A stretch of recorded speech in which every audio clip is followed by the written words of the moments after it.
আজি তামোলপুৰৰ নিৰ্বাচনী কাৰ্যালয় NDAৰ নিৰ্বাচনী কাৰ্যালয় উদ্বোধন কৰিবলৈ পাই মই ভাল লাগিছে। তামোলপুৰ এনেই জিকি যোৱা এটা সমষ্টি, বিধানসভা সমষ্টি হিচাপে, কাৰণ ইয়াত যিটো বিজেপিৰ দলীয় স্থিতি, UPPLৰ দলীয় স্থিতি আৰু কিছু এৰিয়াত AGPৰ যিটো স্থিতি দেখিবলৈ পাইছোঁ, তাত BPFৰ স্থিতি একেবাৰে শূন্য আৰু কংগ্ৰেছটো নায়েই।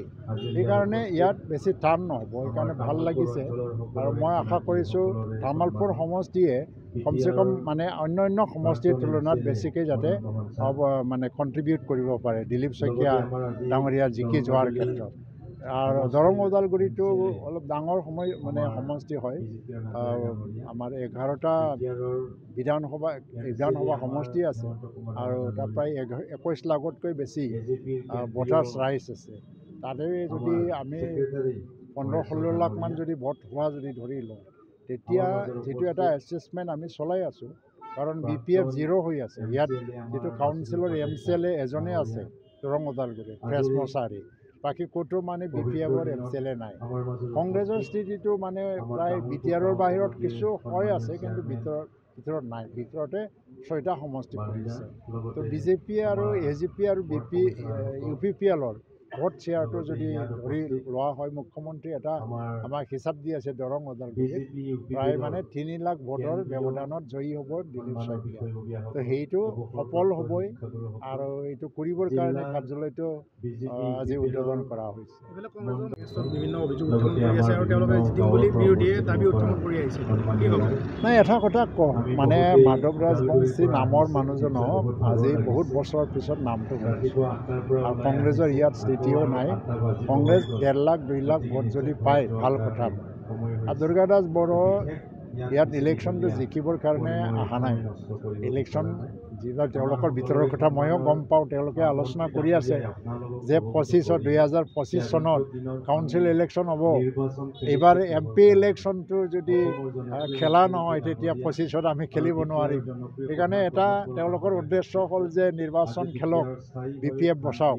তাৰ কাৰণে তেওঁলোকে আহিছে। তাত দুৰ্গা দাস বড়ো গমেই পায়।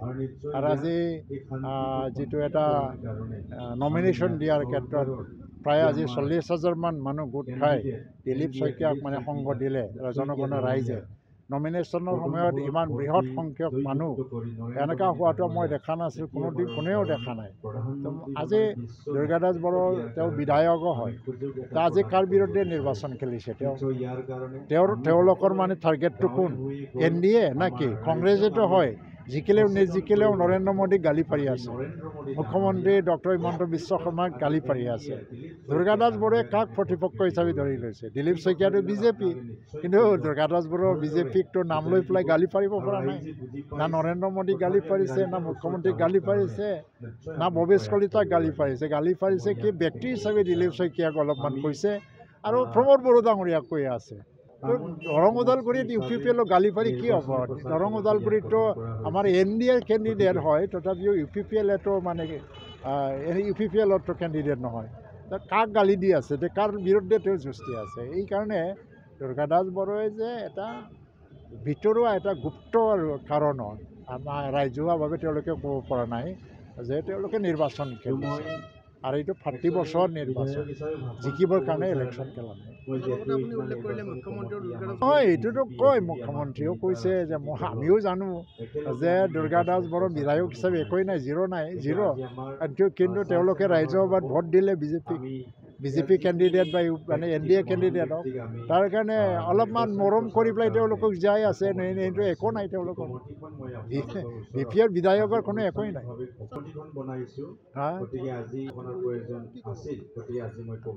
মই আজি এটা কথা কৈ আছোঁ, ৰাজনীতিও ইমান কি হয়, সাধাৰণ কিবা আঞ্জা ৰান্ধি পেলাই ভাত খালে ইমান জুতি নালাগে, অলপমান মছলা লাগে আৰু হাগ্ৰামা অলপ মছলা লগাই আছে বস্তুটো। অসমৰ ৰাজনীতিটো ইণ্টাৰেষ্টিং কৰি আছে, যেনেকৈ শুকুৰ আলী আছিল অসমৰ ৰাজনীতিত। তাৰ কথা কি তেওঁ একো নহয়, তথাপিও তাৰ কথা শুনিলেতো কোনেও নুশুনাকৈ থাকিব নোৱাৰে। হাগ্ৰামা অলপ ইণ্টাৰেষ্টিং কৰি আছে আৰু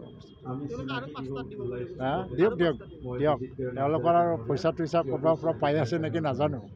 কিন্তু কোকৰাঝাৰ জিকি দেখুৱাওক তেওঁলোকে আৰু কি আমাৰ দুৰ্গাদাস বড়োক জিকাই দেখুৱাওক আৰু এই নিৰ্বাচনত 2টা ছিট যেতিয়া মানে পৰাজিত হ'ব BPF 0 কোকৰাঝাৰত কি ক'ব কোকৰাঝাৰটো 6 লাখতকৈ অধিক ভোটত জিকি যাব জয়ন্ত বসুমতাৰ এইটো হিচাপ আছেই কাৰণ কোকৰাঝাৰ লোকসভা সমষ্টিত 8টা MCLA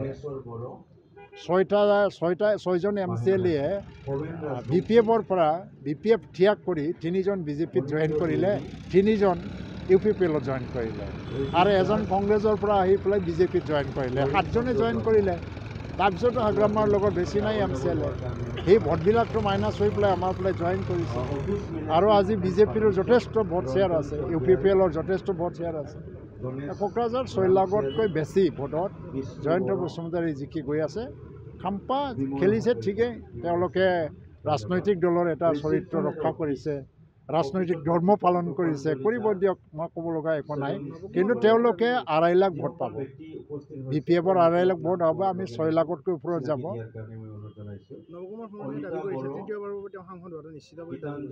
আজি হাইকোৰ্টে এটা ৰায় দিলে নৱ শৰ্মাৰ সৰণীয়া আৰু নিৰ্বাচন খেলিব নোৱাৰে তাৰমানে তাৰ যিটো ইলেকশ্যন পিটিশ্যন চলি আছে তাত এই পিটিশ্যনটো ফাইনেল মানে সেটেলমেণ্টত আহিব লাগে তো এনেই আগতে হাইকোৰ্টে ছিংগল বেঞ্চে তাক এটা সকাহ দিছিলে কিন্তু আজি ডাবল বেঞ্চে সি লাষ্ট যিটো অৰ্ডাৰ এইটো খাৰিজ কৰি পেলাই তাৰ চাৰ্টিফিকেট যে কেঞ্চেল হৈছে এইটো বাহাল ৰাখে যে ইলেকশ্যন খেলিব নোৱাৰে কিন্তু খেলিব পাৰিলেও নৱশৰণীয়াৰ স্থান তৃতীয় স্থান থাকিলেহেঁতেন আমি তামোলপুৰ LACৰ চেণ্ট্ৰেল ইয়াত ষ্টাৰিং কমিটি LACৰ চেণ্ট্ৰেল ষ্টাৰিং কমিটি ইয়াত আজি মুখ্য কাৰ্যালয়খন উদ্বোধন কৰা হ'ল আমাৰ সন্মানীয় অসমৰ কেবিনেট মন্ত্ৰী ইউজি ব্ৰহ্ম ডাঙৰীয়াই আজি উদ্বোধন কৰিলে ইয়াত আজি উদ্বোধনী কৰি আমি ইয়াৰ এখন সভা আয়োজন কৰিছোঁ য'ত তামোলপুৰ অঞ্চলৰ বিভিন্ন জাতি জনগোষ্ঠীৰ জ্যেষ্ঠ ব্যক্তিসকল উপস্থিত আছিল অহা 26 এপ্ৰিলৰ হ'বলগীয়া যি নিৰ্বাচন এই নিৰ্বাচনত তামোলপুৰবাসীয়ে